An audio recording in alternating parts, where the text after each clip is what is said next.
Саламатсыздар ма, баршаңызға қайырлы күн. Мен сіздерге мүмкіндіктер тармағын пайдаланып, цифрлардан 2 немесе 3 таңбалы сандарды қалай шығаруға болатынын түсіндіргім келіп отыр. Видеоның соңына дейін көріп, лайк басып, комментарий жазып кетуді ұмытпаңыздар. Әуелі 2 таңбалы сандарға тоқталайық. 1, 3, 6, 7 сандарынан қанша 2 таңбалы сан шығаруға болады? Бұл жерде біз кесте әдісін қолданғанымыз дұрыс болады. Мына тік жағына ондық 1, 3, 6, 7 деген цифрларымыз біздің ондықтың рөлін атқарады. Мына жақтағылар бірліктердің рөлін атқарады. Енді санды жазуға кірісеміз. 1 ондық 1 бірлік 11, 13, 16, 17, 31, 33, 36, 37, 61, 63, 66, 67. Мына жерде де тура сондай.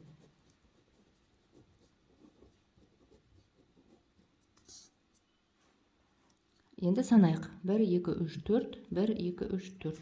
4 пен 4-ті көбейтеміз. Сонда бізде 16 2 таңбалы сан шықты. Осы цифрларды қолданып. Келесі есепте мына цифрлардан 2 таңбалы жұп сандар шығарамыз. Тек қана жұп сандар. Бұндай есептерді кестеге салғанымыз дұрыс. Мына жаққа біз жаңа айтқандай ондықтар, мына жақта бірліктер.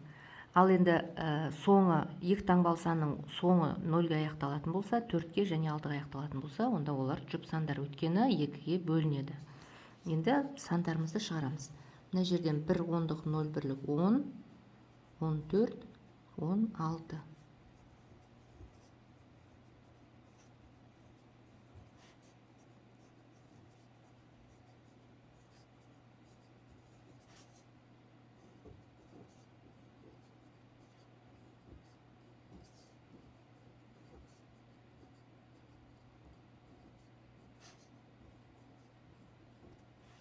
Бұлай қарай 3, бұлай қарай 1, 2, 3, 4, 5.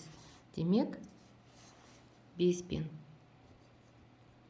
3-ті көбейтеміз. Сонда 15 2 таңбалы жұп сандар шығады екен. Ал енді 3 таңбалы сан шығарайық. 2, 5, 8 цифрларынан қанша 3 таңбалы сан шығаруға болады? Бұл жерде біз енді кесте емес, мүмкіндіктер тармағын пайдаланамыз.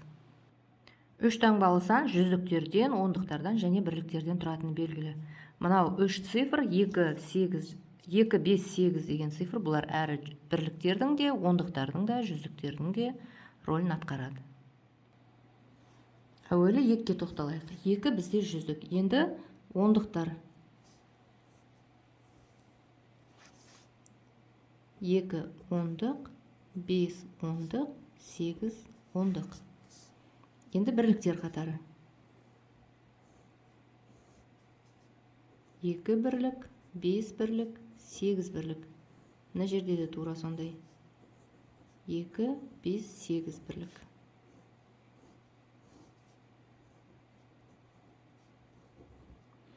Енді сандар шығарамыз. 222, 225, 228. Мына қатарға қараймыз. 252, 255, 258. Енді мына жаққа қараймыз. 282, 250, 85, 288. Мына жерде 3, 3, 3. Демек, 2 жүздіктен бастап бізде 9 3 таңбалы сан шықты.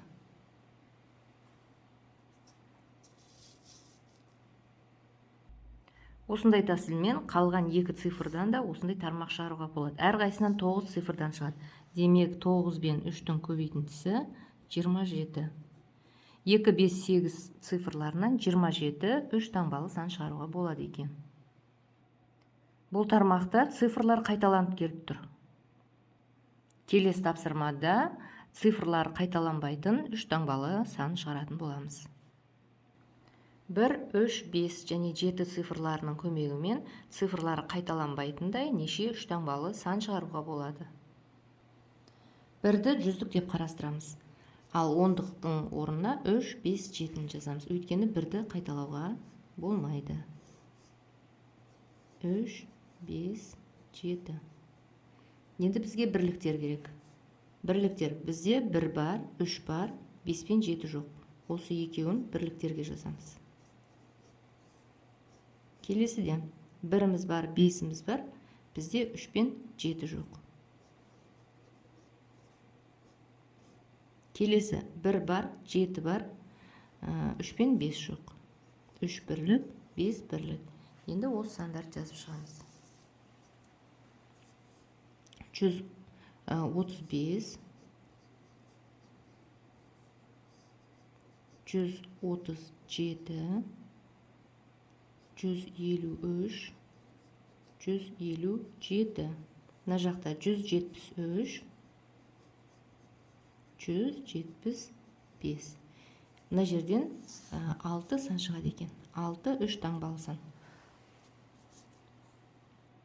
Тура осындай тәсілмен 3, 5 және 7 цифрларынан да осындай 6, әрқайсынан 6 3 таңбалы сан шығаруға болады. Сонда бізде 4 тармақ шықты. 6-ны 4-ке көбейтеміз, 24-ке тең. Цифрлар қайталанбайтындай, мына цифрларды пайдаланып 24 3 таңбалы сан шығаруға болады. Осы мен көрсеткен әдістерді пайдаланып, келесі есептерді өз бетіңізше шығарсаңыз болады, құрметті оқушым. Бұндай есептерді шығаруды мүмкіндіктер тармағы деп атаймыз. Осындай есептер бастауыш сынып математикасында жиі кездеседі. Егер осы тәсілдерді жақсы үйреніп алсаңыз, математиканың логикалық тапсырмаларынан ешқандай қиналмайсыз деп ойлаймын.